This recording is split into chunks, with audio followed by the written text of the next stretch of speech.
സിപിഎമ്മിൽ നേതൃമാറ്റം ആവശ്യപ്പെട്ട് തന്റെ ഫോട്ടോ സഹിതം ഫ്ലെക്സ് ബോർഡുകൾ സ്ഥാപിക്കുന്നതിനെതിരെ സംസ്ഥാന കമ്മിറ്റി അംഗം പി ജയരാജൻ അത്തരം ബോർഡുകൾ നീക്കം ചെയ്യണം. ഇത്തരം പ്രവർത്തനങ്ങൾ വലതുപക്ഷം പാർട്ടിയെ ആക്രമിക്കാനാണ് ഉപയോഗിക്കുന്നതെന്നും അഭിപ്രായങ്ങൾ പാർട്ടി നേതൃത്വത്തെ അറിയിക്കുകയാണ് വേണ്ടതെന്നും പി ജയരാജൻ പറഞ്ഞു. നിയമസഭാ തെരഞ്ഞെടുപ്പിലേറ്റ കനത്ത തോൽവിക്കു പിന്നാലെ മുഖ്യമന്ത്രി പിണറായി വിജയനും സിപിഎം സംസ്ഥാന സെക്രട്ടറി എം.വി. ഗോവിന്ദനുമെതിരെ വ്യാപക പ്രതിഷേധമാണ് അണികൾ ഉയർത്തിയത്. തോൽവിക്ക് കാരണം ഈ നേതാക്കളുടെ പെരുമാറ്റമാണെന്ന് ആരോപിച്ചുകൊണ്ടായിരുന്നു പ്രവർത്തകർ പ്രതികരിച്ചത്.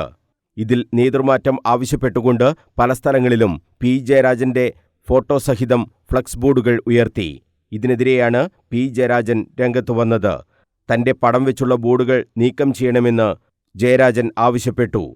സോഷ്യൽ മീഡിയയിൽ തന്നെ പ്രകീർത്തിച്ചും പാർട്ടി നേതൃത്വത്തിലുള്ള ചിലരെ ഇകഴ്ത്തിയുമുള്ള പ്രചരണങ്ങൾ അവസാനിപ്പിക്കണമെന്നും പി ജയരാജൻ ഫേസ്ബുക്കിൽ കുറിച്ചു.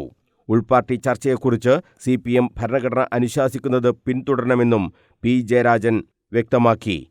നിയമസഭാ തെരഞ്ഞെടുപ്പ് ഫലത്തെക്കുറിച്ച് അതീവ ഗൗരവമുള്ള പരിശോധന പാർട്ടി നടത്തുന്നുണ്ട്.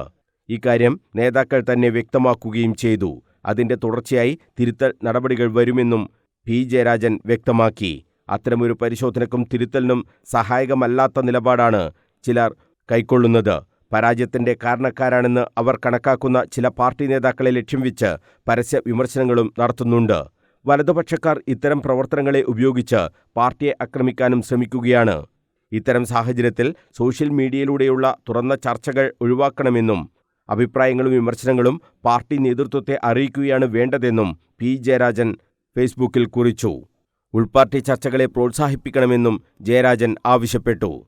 കഴിഞ്ഞ ദിവസങ്ങളിൽ അഴീക്കോട്, തളിപ്പറമ്പ്, ധർമ്മടം മണ്ഡലങ്ങളിലടക്കം പല ഭാഗത്തും പി ജയരാജനെ അനുകൂലിച്ചുകൊണ്ട് പ്രവർത്തകർ ബോർഡ് സ്ഥാപിച്ചിരുന്നു.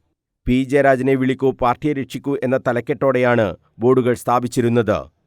News bureau, Kannur.